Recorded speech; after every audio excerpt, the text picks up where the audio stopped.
인사를 나누시기 바랍니다.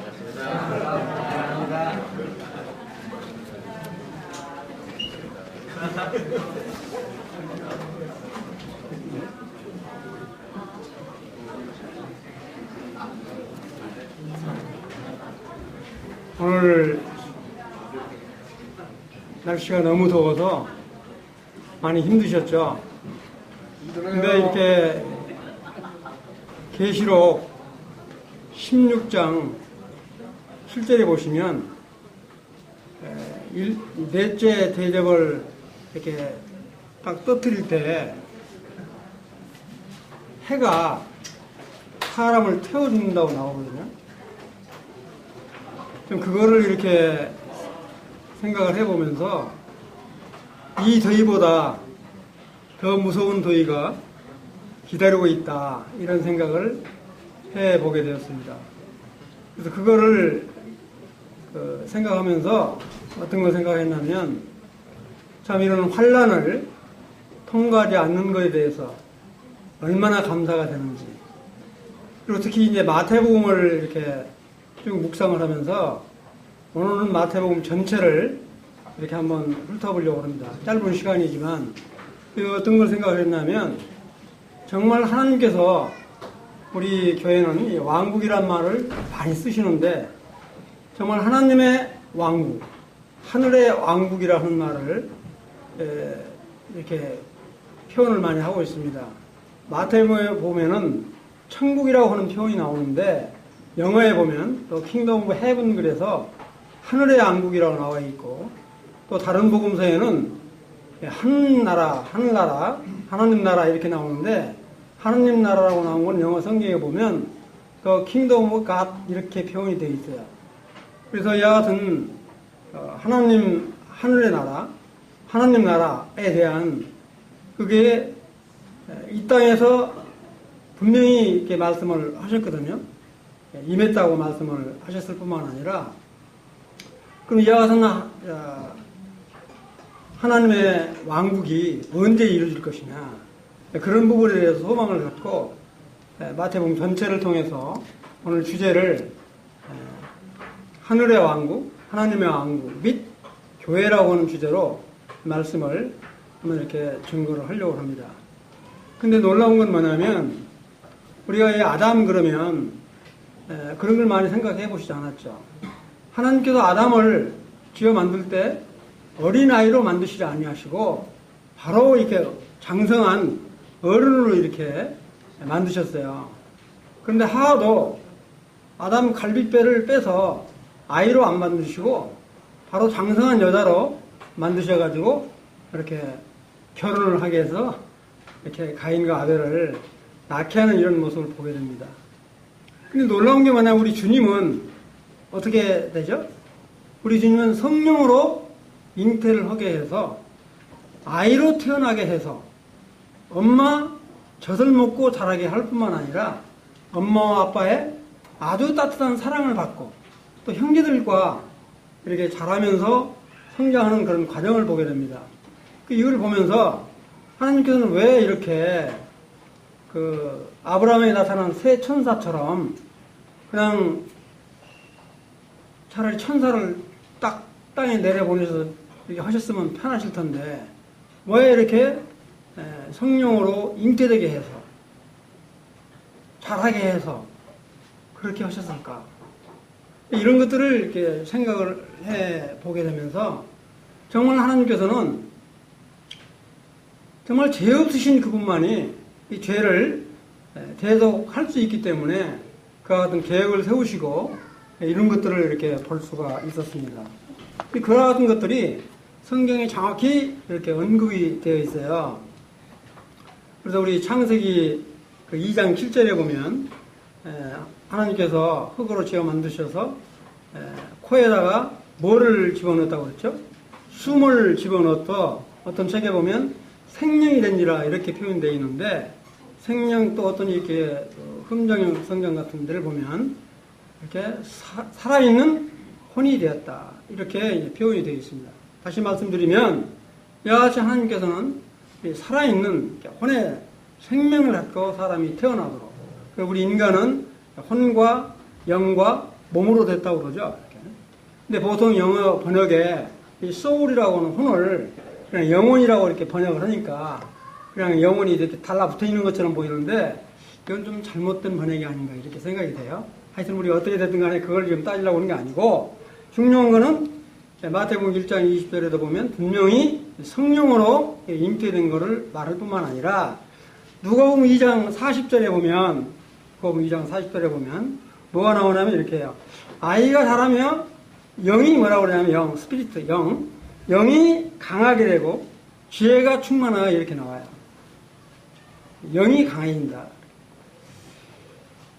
또 이렇게 지혜와 키가 자라며 하나님과 사람들에게 이렇게 호의를 입는다, 사랑을 받는다 이런 표현을 봤을 때 정말 우리 주님은 철저하게 신성이시면서도 인사의 몸을 가지고 이 땅에 오셨다.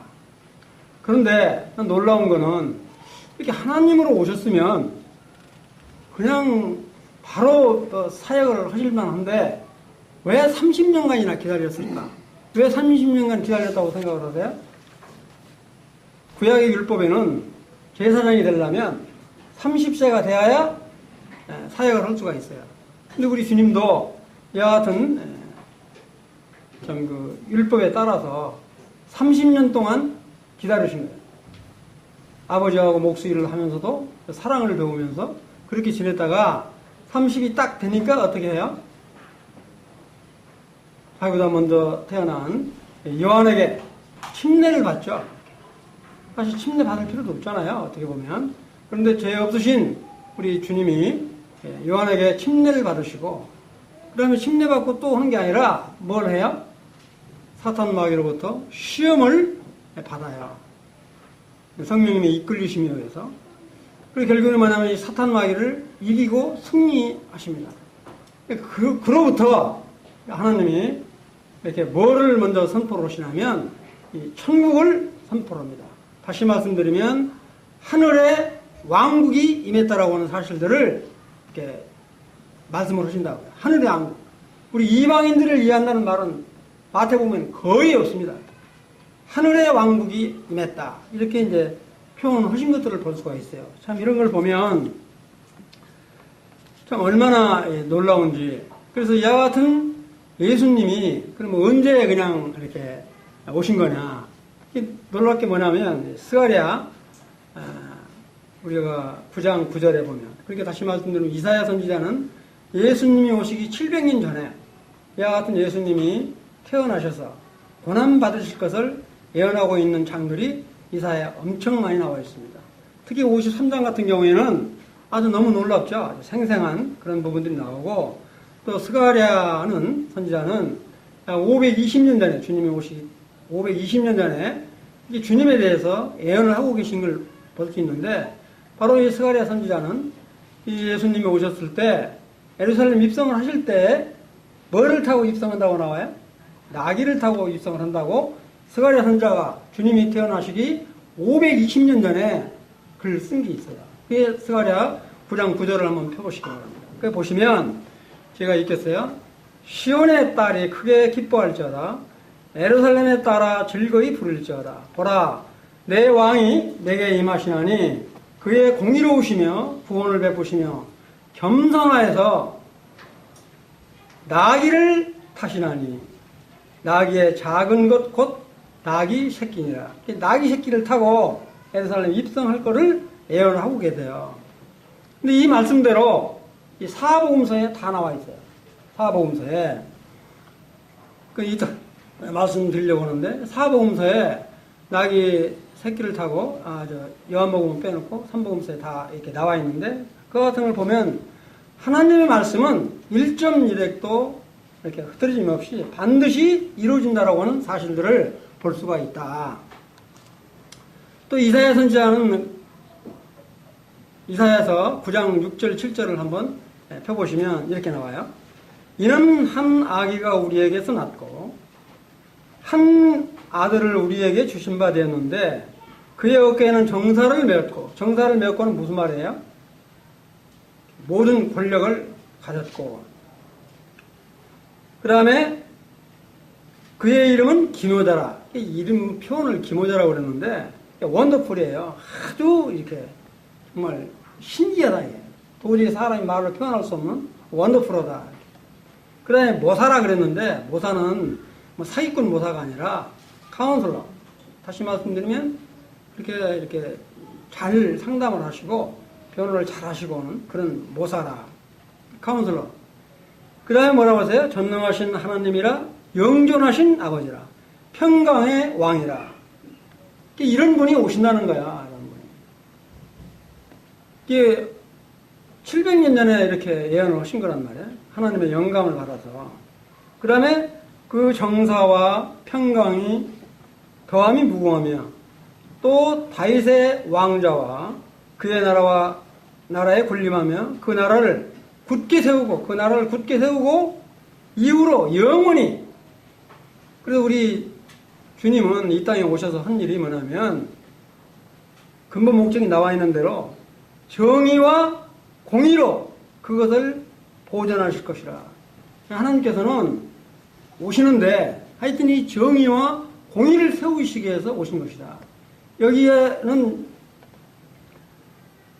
만군의 여호와의 열심히 이를 이루시리라. 참 이와 같은 그 예언의 말씀대로 우리 주님이 신이 이렇게 오신 것을 볼 수가 있습니다. 그래서 이제 띄어서 그리고 우리 주님이 이제 사역을 하실 때 마태복음 4장 23절을 이렇게 한번 펴보시면 어떤 말이 나오냐면 이렇게 나와요. 왕국 복음을 선포를 하는 장면이 사복음서에 다 나오는데 마태복음 4장 23절을 이렇게 한번 펴보시면 예수께서 온 갈릴리에 다니사 그들의 회당들에서 가르치시고 그냥 여러분들은 천국의 복음이라고 나오는데 왕국의 복음을 전파하시며 영어 보면 The Gospel of the Kingdom 이렇게 나와요. 왕국의 복음을 전파하시며 백성 중의 모든 병과 모든 약한 것을 고치시니 이 주님이 바로 이와 같이 사탄의 시험을 이기시고 첫 선포하시는 거야. 이 말씀을 선포하시면서 병자들을 고치시고 이렇게 하는 것들이 나와요. 그 다음에 마가복음 1장 14절 15절을 이렇게 한번 펴보시면 마가복음 1장 14절 15절을 이렇게 펴보시면 어떤 말씀이 나오냐면 요한이 잡힌 후에 예수께서 갈릴리에 오셔서 하나님의 왕국의 복음이라고 나와요. 응? 하나님의 왕국의 복음 The Gospel of the Kingdom of God. 그래서 하나님의 왕국의 복음이다를 전파하며 이르시되 때가 찼고 그 다음에 하나님 나라라고 나와 있는데 하나님의 왕국이 가까웠으니 하나님 왕국에 대한 것들을 이렇게 선포를 하신다고요. 회개하고 복음을 믿으라 이렇게 복음을 증거하고 계시는 걸 볼 수 있습니다. 그 다음에 누가복음 4장 43절을 이렇게 한번 보시면 누가복음 4장 33절에도 이런 말이 나와요.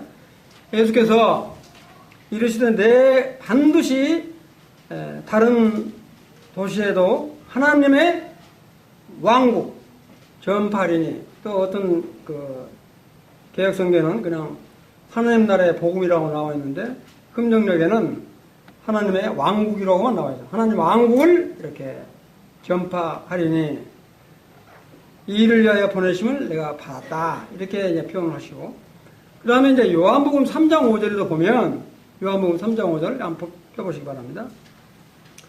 예수께서 대답하시되 진실로 진실로 내게 이르노니 사람이 물과 성령으로 나지 아니하면 여러분들 잘 아시죠? 니고데모가 밤에 이렇게 낮에 찾아가는 게 밤에 찾아가서 예수님한테 물었을 때 거듭나야 된다 그렇게 말씀하시면서 뭐라고 하냐면 물과 성령으로 나지 아니하면 하나님의 왕국 여러분들 개혁성경에는 그냥 하나님 나라라고 되어 있을 때 하나님의 왕국에 들어갈 수 없느니라. 다시 말씀드리면 우리 주님이 이 땅에 오셔서 먼저 이렇게 하는 것만 하면 여하시 하나님의 왕국 또 하나님 왕국의 복음을 선포하시면서 바로 뭐냐면 그 마태복음 이제 넘어가서 8장에 보면 제일 먼저 마태복음 8장에서는 누구를 고치시죠?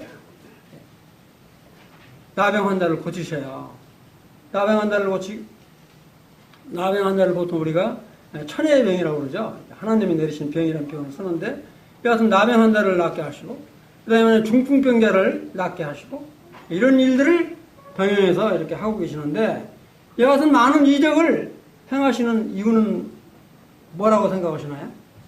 이건 이스라엘 백성들한테 정말로 하나님만이 할 수 있는 권능인 것을 이렇게 나타나 보여주시는 겁니다. 이런 이적을 베푸는 거는. 근데 이스라엘 백성들이 하나님의 그 같은 그 이적을 베푸는, 병자를 낫게 하시고 눈먼 자를 눈뜨게 하고 심지어는 죽은 자를 살리기도 하시고, 그 다음에 물고기 동어에 떡 5개 5천 명이나 먹게, 이런 많은 이적들, 우리 신약 성경에 다 나오는 기적이 약 38번이 나와요. 그 나중에 이제 보여드리겠는데, 이런 이적들을 행하시는 건 뭐냐면 이것이 하나님으로서의 권능을 지금 나타내 보여주시는데, 이스라엘 백성들이 이걸 듣냐면 안 들어요. 끝까지. 결국에는 이것이 안 듣기 때문에 나중에 뭐냐면 여하튼 하늘의 왕국을 이스라엘 백성들을 통해서 세우고자 했지만, 결국에는 이와 같이 자기 백성들이 거절함으로 왕국이 이방인들에게 이양되는 것을 하나님이 말씀하고 계십니다. 우리들은 지금 우리 이렇게 구원받은 우리 성도들은 하여튼 복의 복을 받은 사람들이에요. 여러분들은 그걸 실감 못할 텐데, 정말 우리가 얼마나 큰 복을 받은 자들이 하는 것을 성경을 통해서 보면 정말 너무너무 신기해요. 그러니까 아마 이렇게 구원받은 거를 그냥 이렇게 어려서부터 지금까지 쭉 살아오니까 그냥 그런 거다 이렇게 생각할지 모르지만, 정말로 이 성경을 통해서 볼 때 너무너무 놀랍고, 이와 같은 귀중한 복음을 정말 어떻게 간직하고 살아야 될 것인가 하는 것들을 생각하지 않을 수가 없습니다. 그런데 우리 주님이 그렇게 하시면서도 그냥 그 이방인들은 병은 안 고쳐주는 거나, 그건 그렇지 않아요. 우리 주님은 그렇게 이스라엘 백성들을 통해서 왕국을 세우고자 하지만 병을 고칠 때에도 이렇게 가리지 않고 고쳐주시는 장면이 나오게 되는데, 한번 이 복음을 전할 제자들을 이렇게 이제 10장에 보면 제자를 12명을 택하잖아요. 그리고 전도를 이렇게 하루로 보낼 때 마태복음 10장 5절을 이렇게 펴보시면 재밌는 대목이 나와요. 마태복음 10장 5절 한번 펴보세요. 펴보시면 어떤 게 나오냐면, 우리 주님이 제자들을 이렇게 전도하러 보낼 때 뭐라고 표현하시냐면, 이 표현을 보면 참 놀라워요. 예수께서 이 12를 내보내시며 명하여 이르되, 이방인의 길로도 가지 말고 사마리아인의 고로도 들어가지 말고 이스라엘 집에 잃어버린 양에게로 가서 전도해라. 이방인한테는 가지 말라는 거야. 이방인한테는 전도하지 말라는 거야. 참 놀랍죠, 이렇게. 근데 10장도 8절에 보면 뭐라고 나오냐면, 병든 자를 고치며 죽은 자를 살리며 나병한 자를 깨끗하게 하며 귀신을 쫓아내는 너희가 받았으니 거저줘라. 싹쓸 받지 말고 고쳐줘라. 이렇게 말씀을 하실 뿐만 아니라, 이제 이렇게 다 말씀을 하시고, 건너뛰어서 마태복음 15장 20절에 딱 보면 뭐가 나오냐면 이런 게 나와요. 가난한 여자가 자기 딸이 귀신이 들렸어요. 귀신이 들리니까 정말 예수님한테 가면 나을 거라고 하는 확신을 가지고 예수님한테 찾아와요. 그래서 이렇게 낫게 해달라고 그러는데 제자들이 이방 여자가 그러니까 이렇게 거절을 하는데, 우리 주님이 또 하는 말이 참 너무 심하게 표현하신 걸 볼 수 있는데, 우선 마태복음 15장 24절을 이렇게 한번 펴보시면 무슨 말씀이 나오는, 이런 말씀이 나와요. 예수께서 대답하여 이르시되, 나는 이스라엘 집에 잃어버린 양 외에는 다른 데로 보내심을 받지 아니하였느라. 여자가 자기 딸을 지금 귀신 들려서 살려달라고 하는데 우리 주님이 뭐라고 말하면 나는 이스라엘 집에 잃어버린 양 외에는 다른 데로 보내심을 받지 않다고 딱 거절한다고요. 참 매몰차죠. 예수님이 정말 사랑이시라고 그러면서 비록 이방인 여자라고 그래서 이렇게 거절을 하신다고요. 그러면서 뭐라고 하냐면 25절에 보면 가나안 여자가 와서 예수께 절하며 이르되 주여 저를 도와주십시오. 우리 내 딸이 아주 흉악한 귀신이 들렸다고 이렇게 이야기를 하니까 그 26절에 뭐라고 나오냐면 이렇게 또 우리 주님이 말을 해요. 자네의 떡을 취하여 개들에게 던짐이 마땅하지 아니하니라. 그게 우리 이제 그러니까 여자가 뭐라고 하냐면 주여 올소이다. 주님이 말씀하시는 게 옳습니다. 그런데 뭐라고 말하냐면 개들도 지 주인이 상에다가 떨어주는 것을 떨어지면 그 부스러기를 먹습니다. 이런 표현을 하죠. 주님이 그 말을 듣고 이렇게 병을 낫게 해주는 장면이 나옵니다. 그러니까 이런 것들은 뭐를 지금 우리가 시사해 볼 수 있냐면 이방인에게도 구원의 역사가 있다라고 하는 것을 암시해 주는 대목이라고 볼 수가 있죠. 이스라엘 자기 백성들을 통해서 왕국을 세우려고 하지만 이방인들에게도 이와 같은 믿음을 갖고 있을 때는 이런 여지를 암시해 주는 대목을 볼 수가 있습니다. 자, 이제 여기까지 설명을 했으니까 제가 왕국의 부분을 한번 이거 바로 보면 돼요?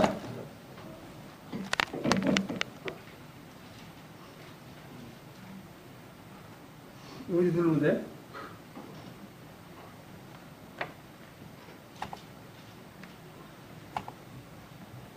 응?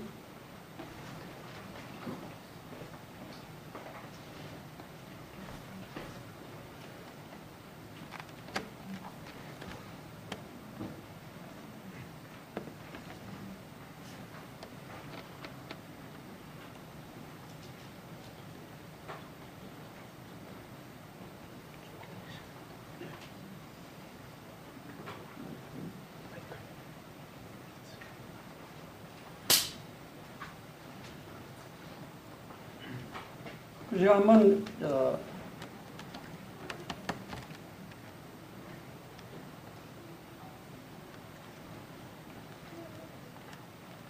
나와요?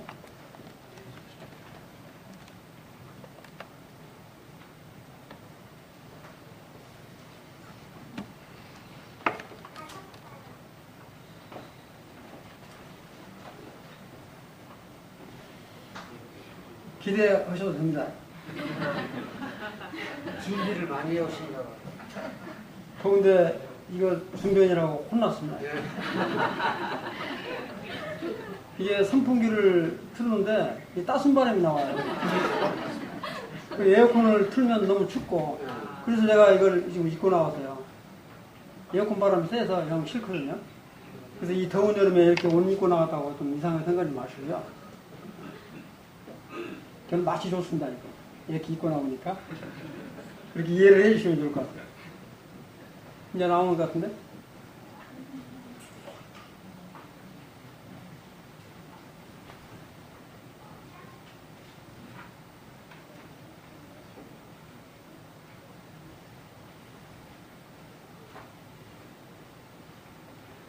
내가 이럴 줄 알고 내 노트북도 갖고 왔는데 교회 거에 더 좋다고 그래서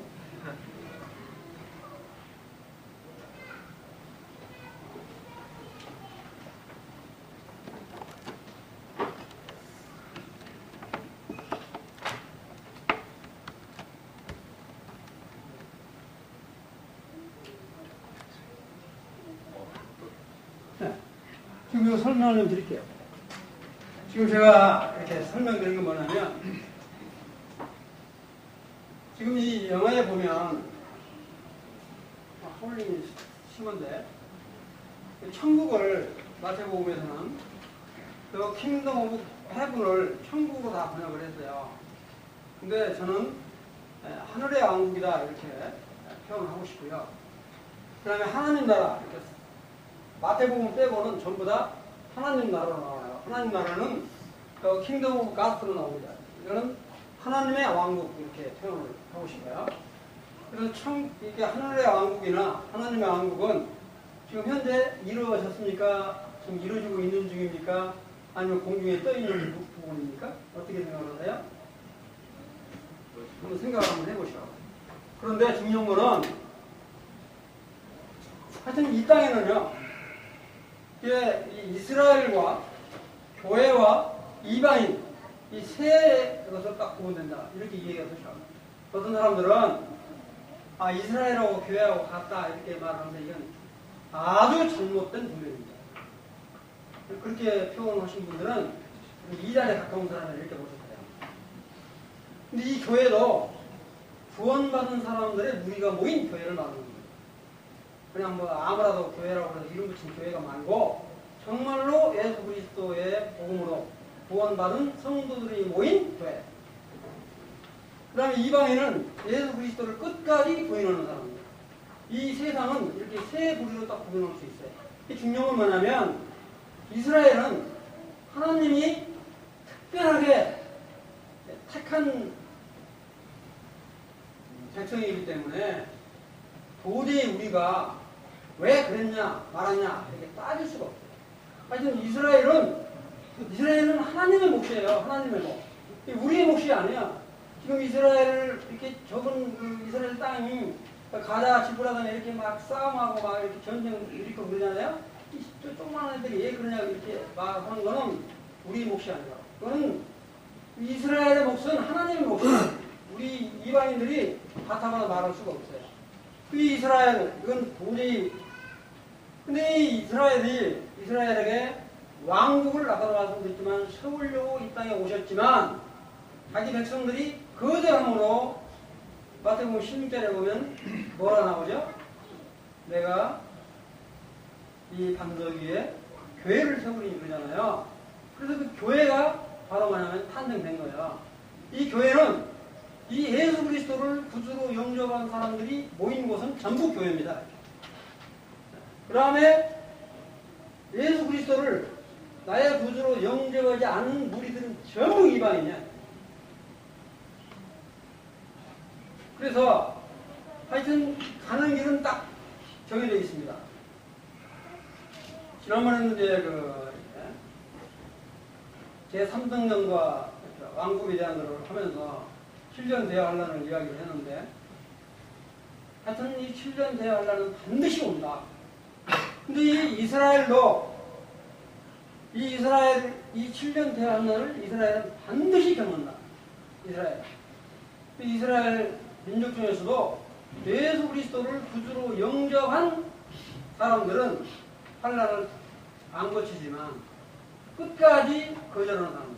이 사람들은 반드시 7년 대환란을 거친다. 그 다음에 이방인들은 말할 것도 없고요. 7년 대환란을 반드시 거쳐요. 그 다음에 우리 교회는 7년 대환란을 거치지 않고 나팔 소리가 나면 바로 우리는 공중으로 들림받아 올라가요. 이걸 뭐라고 그러죠? 휴거라고 그러죠. 휴거. 꿈 같은 소리라고 했는데 이런 말을 하는 사람들이 있는데 이건 반드시 이루어진다. 하나님이 승천에서 올라가시잖아요. 그렇다고. 올라가신 대로 오겠다라고 약속했기 때문에 반드시 이루어진다. 그 소망을 갖고 우리는 하는 거잖아요. 그래서 이 천년왕국을 이뤄요. 천년왕국을. 언제 시간이 있으면 요한계시록 전체를 한번 이렇게 간단하게 설명을 드리려고 그러는데 천년왕국이 이렇게 이루어져요. 천년왕국이. 천년 동안. 천년왕국 다른 또 교회에서는 무슨 천년왕국이냐 6천년 이런 걸 주장하는데 그건 아주 잘못된 거다. 천년왕국은 반드시 이루어진다. 천년왕국이 이루어지고 근데 이제 중요한 건 뭐냐면 여러분들이 성경에 보면 마지막 전쟁, 아마겟돈 전쟁 이 말은 아주 무지하게 많이 들었을 거예요. 아마겟돈 전쟁. 근데 계시록 16장에 나오는 아마겟돈 전쟁은요. 여러분들 걱정할 거 없어. 이미 하늘에 올라가 계십니다. 그건 안 믿는 사람들, 이스라엘 사람들, 안 믿고 끝까지 버틴 사람들, 이 사람들이 아마겟돈 전쟁이 벌어지는데 아마겟돈 전쟁도 지금처럼 미사일 쏘고 핵무기 쏘고 된 게 아니라 하나님 주권으로 완전히 멸망시킨다고. 그래서 심지어는 그 피가 얼마만큼 나오냐면 한 300km에다가 그 피 높이가 한 3m 정도 흐르는 정도로 흐른다고 그랬으니까 이 말을 상당히 안 가죠. 그런데 그 다음에 천년왕국이 딱 끝나고 나면 사탄이 이 무저병에 잡혀 있다가 천년이 끝날 때는 되면 풀려나요. 이 사탄 마귀가 풀려나면 이 천년 동안에 믿는 사람들이 천년왕국에 들어갔는데 천년왕국에 들어가서 시집가고 장가고 하다가 애 낳는 사람들 있죠. 애 낳는 사람들이 다 믿으면 얼마나 좋아요? 그 안 믿는 부류들이 생긴다고. 그 부류들이 안 믿는 그 부류들이 하나님을 대적하는 사건이 나와요. 하나님을 대적하니까 저 무저병에서 풀려나온 사탄하고 이 꼬임 받아가지고 하나님을 대적하는 사건이 나타난다고. 그게 바로 뭐냐면 곡과 마곡의 전쟁입니다. 곡과 마곡 전쟁이 일어나는데 이 곡과 마곡 전쟁도 우리들이 걱정할 게 아니야. 하나님께서 싸그리 다 없애버립니다. 그러니까 이 아마겟돈 전쟁이나 이 곡과 마곡의 전쟁은 정말로 이거 하나님이 주권적으로 멸하시는 그런 장면이 나오게 됩니다. 근데 이처럼 우리들은 정말로 이렇게 교회라고 하는 참 무리 가운데 우리가 거한다라고 하는 것이 얼마나 복된 소망인가. 그래서 정말로 이렇게 방구를 든다면 정말 내 믿지 않는 친족, 자식들, 형들, 아버지 있으면 하여튼 몇 살이나 잡고 오시라고. 아니, 구원시켜야죠. 이게 표현이 좀 그런데. 이 환란이 분명히 있거든요. 환란이. 그럼 이 환란이 얼마나 무시무시한가 하는 거는 계시록을 보면 아주 적나라하게 나와 있기 때문에 말씀을 드리는 거예요. 그 다음에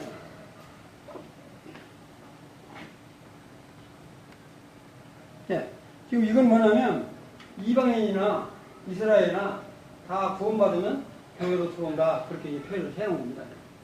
그 다음에 여기 이제 천년왕국에서 백보자 신방을 통해서 영원한 왕국으로 들어가고, 그렇지 않은 사람은 여기다가 이게 뭐라고 나와요?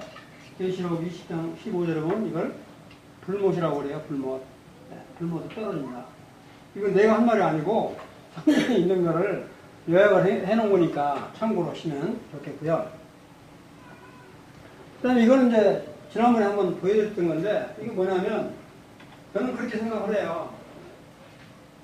이 하나님이 처음에 에덴 동산을 만드셨다고 그래요. 에덴 동산. 에덴 동산을 만들어서 아담과 하와를 줬잖아요. 근데 에덴 왕국을 사실 이렇게 이루고 싶었던 거예요. 여기 에덴 동산이 실질이 있었던 거예요. 이락 그 기방 그 말인데. 근데 이게 아담이 선악과를 따먹는 바람에 왕국을 못 이뤘죠.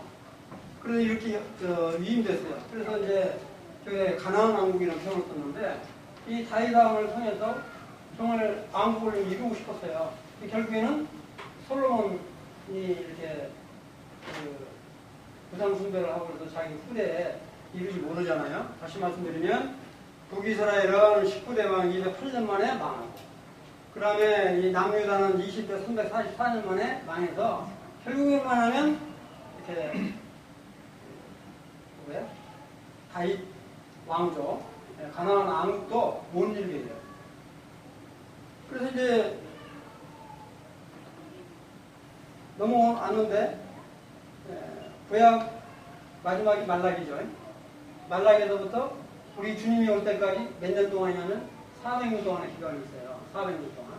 400년 동안의 기간 동안에서 바로 이 땅에 아까도 말씀드렸지만 예수 그리스도가 오셔서 하나님의 왕국을 이루기 위해서 오셨어요. 왕국을. 하나님의 왕국을 이루기 위해서 오셨는데 결국에는 자기 백성들이 예수 그리스도를 십자가에 못 박혀 죽이시잖아요. 결국에는 뭐냐면 그것 때문에 하나님이 이 반석에 대해 교회를 세우리라고 하신 것처럼 예수님이 떠나시고 난 뒤에 교회가 탄생하게 됐다. 이 교회가 탄생된 것은 우리들에게, 이방인들에게는 얼마나 큰 축복인지, 은혜 중에서 그런 은혜가 없어요. 그래서 보통 이거를 우리가 은혜 시대라고 부릅니다. 그래서 이 땅에 하나님의 왕국을 이루고자 했지만 예수님이 십자가에 못 박아 승천하시고 다시 오실 때까지 이건 다시 다음으로 위임된 거예요. 위임이라는 표현을 썼는데 유보했다, 위임됐다. 이게 언제 가냐? 언약의 성취는 반드시 이루어질 거다. 제3등 성전과 대환란을 통해서 천년왕국이 반드시 이루어진다. 근데 이때 이제 대환란이 일어나기 전에 우리 믿는 성도들은 이렇게 15대에서 올라갈 거다. 여러분들은 7년 대환란하고는 관계가 없다. 이렇게 보시면 돼요. 그렇지 않고 후천년을 믿고 오는 사람들이 있는데, 아니 우리 성도들이 이 환란 통과하면 우리가 뭐든 믿어요? 안 믿지. 그런데 이와 같은 우리 이 7년 대환란을 에레미야 30장 7절을 한번 보세요. 에레미야 30장 7절에 보면 야곱의 환란의 때라고 나와요. 야곱의 환란의 때. 야곱이 누구예요? 야곱이? 그냥 야곱이 아니라 이스라엘을 말한다고요. 이스라엘이 7년 대환란 때 얼마나 고통을 심하게 받는지. 그래서 7년 동안에 3년 반 나눠주는데 이 성전이 딱 세워지면 3년 반 동안에는 언약을 맺어요. 적그리스도 언약을 맺어가지고 뭐라고 이야기를 하냐면 이 3년 반 동안에는 전 3년 반 동안에는 이스라엘 백성들이 여기서 제사를 저희들 허용을 한다고요. 그런데 3년 반이 딱 끝나면 적그리스도가 이스라엘을 몰아내고 자기가 하나님으로 한다고요. 그때 다 이스라엘 사람들이 얽고 이게 들렸구나. 이런 사건이 일어나요. 그래서 7년 후 반 동안에는 엄청스러운 이렇게 핍박을 받고 고통을 받습니다. 그게 바로 뭐냐면 에레미야 선지자가 말씀하신 야곱의 환란의 때라고요. 이 야곱의 환란은 바로 뭐냐면 이스라엘 백성들이 얼마나 하나님을 대적했는가 하는 대가라 이렇게 보십니다. 우리 정말 구원받은 성도는 뭐 이렇게 그렇다고 아무렇게나 살아가는 적이 아닙니다. 그래서 이제 아까 말씀드렸지만 천년왕국이 끝나면 모든 자의 부활이 일어나지고 백보자 심판이 되고 영원한 왕국으로 들어가고 이제 언약이 성취되는 이와 같은 것들을 다시 한번 말씀을 드리고요. 이 부분은 지난번에 한번 설명을 드렸던 부분인데, 그래서 이건 지금 뭐냐면 하늘의 왕국과 하나님의 왕국의 표현들을 쭉 보면, 이건 제가 2005년도인가? 얼마 이게 2015년도인가? 한번 이 마태복음에서는 전부 천국이라고 이렇게 표현이 되어 있어요. 천국.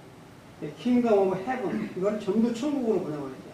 근데 아마 천국 번역은 중국어를 번역을 그렇게 해서 아마 천국으로 번역한 것 같아요. 천국 그러면 그냥 뭐 나라로 생각하는데 이거 왕이 다스리는 나라예요. 왕이 다. 그 다음에 여기 마가복음이나 누가복음 같은 데는 전부 다 하나님 나라로 되어 있습니다. 다시 말씀드리면 하늘에 하나님의 왕국으로 되어 있다.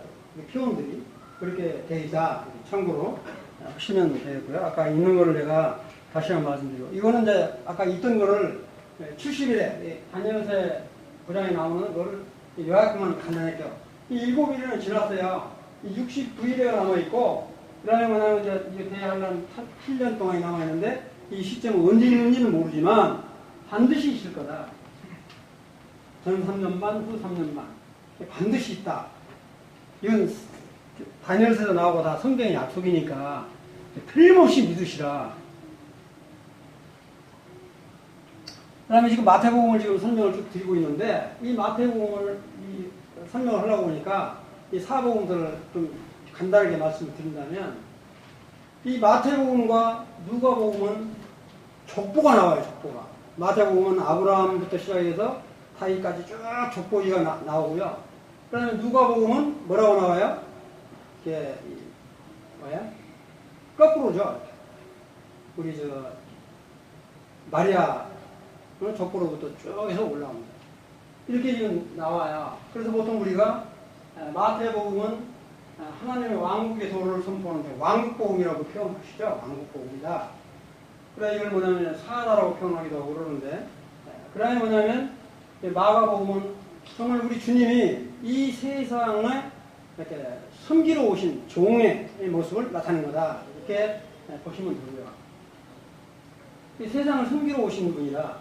그다음에 뭐냐면 누가복음은 정말로 안전한 인간으로서, 인성을 가진 분으로서, 인간으로서 정말로 이렇게 중보자 되시는, 하나님과 우리 인간 사이에 중보자가 되시는, 인성을 가지신 그런 분으로 이렇게 묘사를 하고 있어요. 그 다음에 나면 이 요한복음은 참 놀라운 게, 참 이 요한복음, 그렇게 보면 마태복음이나 마가복음이나 누가복음은 거의 60년에서 70년 사이에 다 써졌어요. 근데 하나님께서 이것만 가지고는 부족하니까 90년경에 이 요한복음을 딱 이렇게 쓰게 만드셔서 완전한 이렇게 복음을 이렇게 이루신 것이다 이렇게 생각이 들 뿐만 아니라, 또 요한 1, 2, 3, 4는 영지주의자를 대처하기 위해서 90년경에 쓰신 거예요. 영지주의자가 뭘 만드냐면 어떻게 사람이 신성이 있고 인성이 있냐, 이게 신성을 생견 이거 안톤 전화가 나오네. 죄송합니다 이거.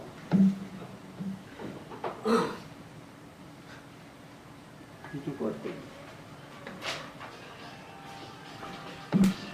내가 아침 끌라다가 놔뒀더만. 근데 뭐냐면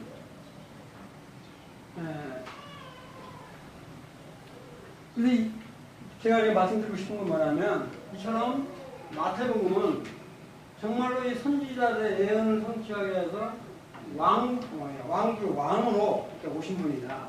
이거를 제가 말씀드리려고 한 거예요.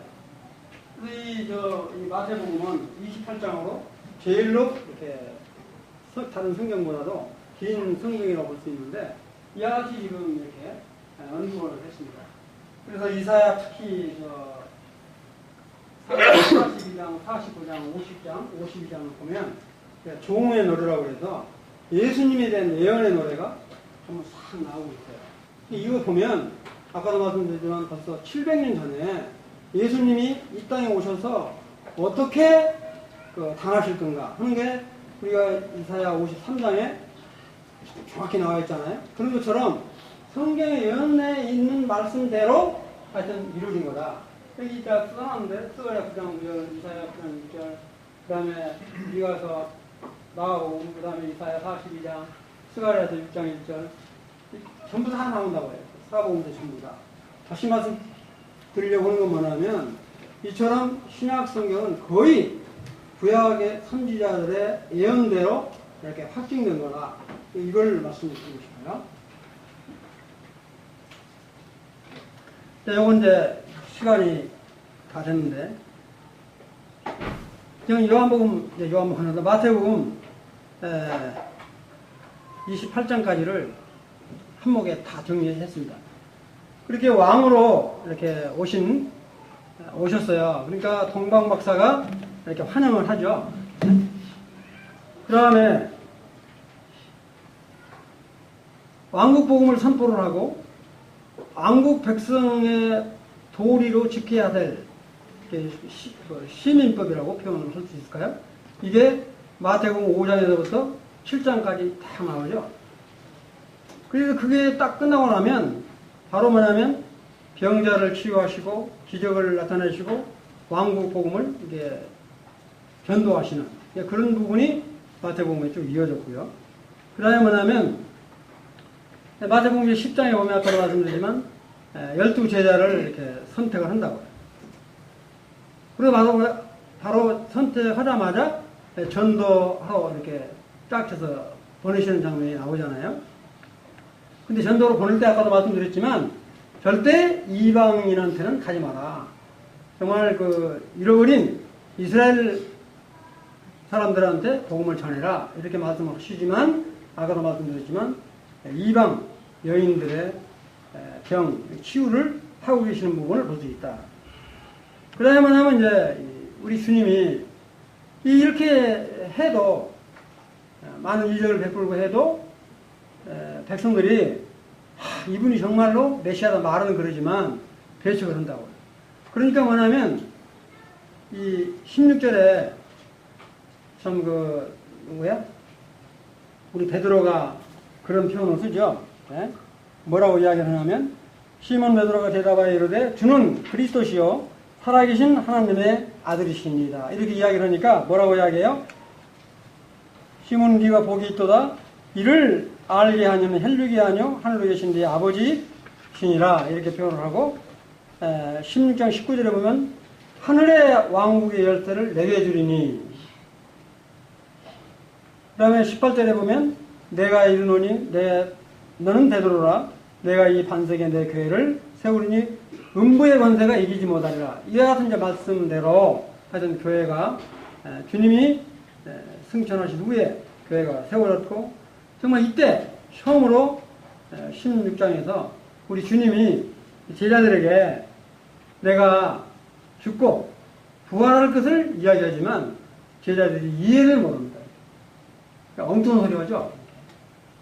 주님이 지금 죽으러 간다고 그러니까 나는 우편에 한 사람은 좌편에 이런 이야기를 하고 있으니 얼마나 우리 주님이 복장 터뜨리겠어요? 근데 우리 주님이 변화산에 나타나시잖아요. 이 변화산에 나타나는 것은 우리 주님이 부활하실 것을 이렇게 나타내 보여주시는 것이다. 이렇게 보면 돼요. 근데 이때도 변화산에 나타나셔서 제자들에게 죽음과 부활이라는 것을 이야기를 하지만 도대체 이게 제자들은 이렇게 이해를 하지 못합니다.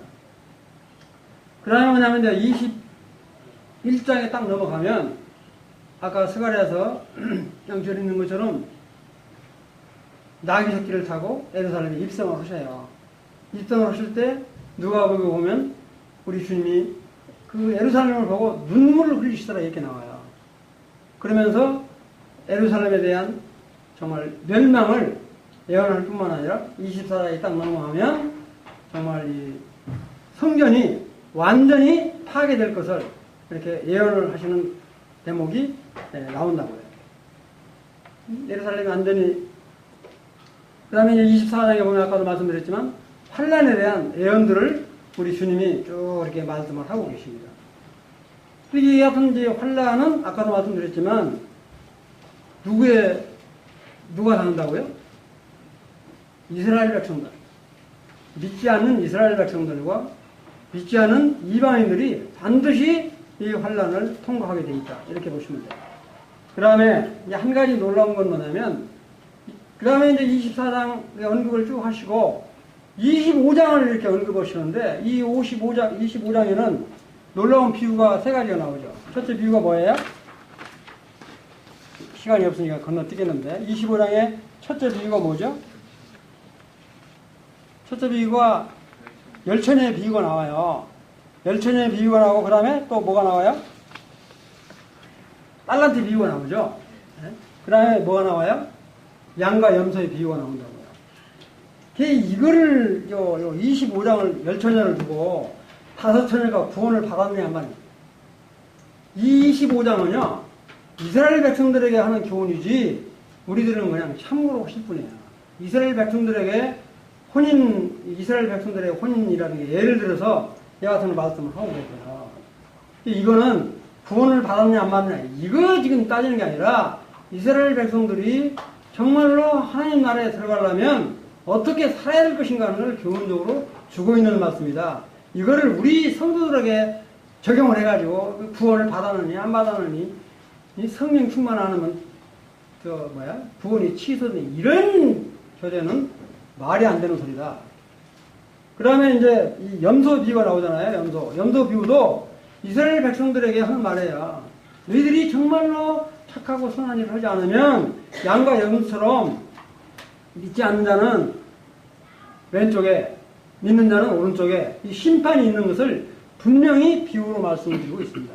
이 25장 같은 경우는 이건 우리 이방인, 특히 우리 성도들은 하나의 교훈으로 받을 뿐이지 이걸 우리 성도들한테 적용하는 건 무리다. 이렇게 이해를 하시면 될 것 같고요. 그 다음에 이제 26장에는 뭐냐면 이제 참 최후의 만찬을 띄시고 순환 예고를 이렇게 하시잖아요. 예, 최후 만찬, 주님이 십자가에 대한 잡혀가시고 이렇게 27장까지 26장에 최후 만찬 띄시고 잡혀가시고 27장에서 정말 이렇게 죽으잖아요. 빌라도한테 백성들이 뭐라고 이야기를 해요? 빌라도가 놔주려고 그러니까 그 피 나와 우리 후손에게 돌려달라고 그러죠. 그러니까 그 죄값으로 2000년 동안 나라 없이 흩어졌던 그런 사실들을 우리가 목격할 수 있습니다. 이거는 성경은 반드시 성경에 쓰인 대로 이루어진다. 이거를 우리가 간과하시면 안 된다. 아, 이건 뭐 참고로 한다든지 이렇게 생각해서는 절대 안 된다. 우리 믿는 성도는 하나님의 말씀은 1.1도 없어지지 않고 반드시 이루어진다. 이와 같은 약속의 소망을 갖고 우리들이 살아야 된다. 그 다음에 이제 28장에 딱 넘어가면 우리 주님이 부활을 하시고 아직 승천하시기 전이에요. 승천하기 전에 마지막 당부의 말씀을 하시죠.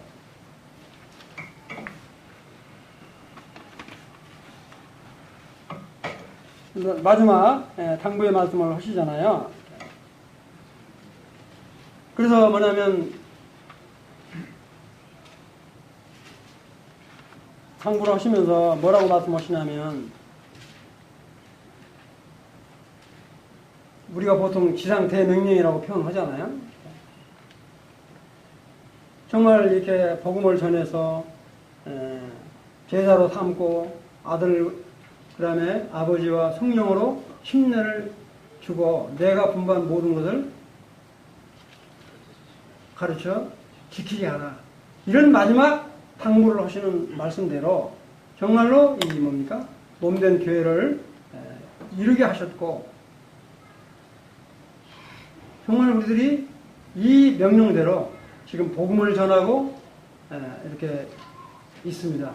그래서 이와 같은 약속의 소망이 우리들 마음 가운데 성경에 있는 하나의 이렇게만 생각하지 말고 정말로 실제 이런 부분들이 이루어질 것이다. 이루어진다. 이 같은 확신을 가지고 정말로 내 이웃이나 내 가장 가까운 친족에게 정말 우리 주 예수 그리스도의 복음을 전해서 구원받지 않으면 이와 같은 예고된 환난은 통과할 수밖에 없다. 믿으십니까? 답변 안 하시네. 아멘. 정말로 우리가 이 약속대로 환난에 대한 이런 부분들을 그냥 관과해버려서는 안 된다.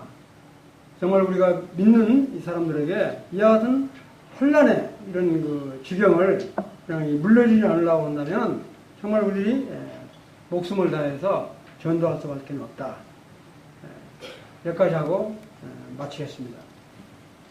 준비는 너무 많이 했는데 그냥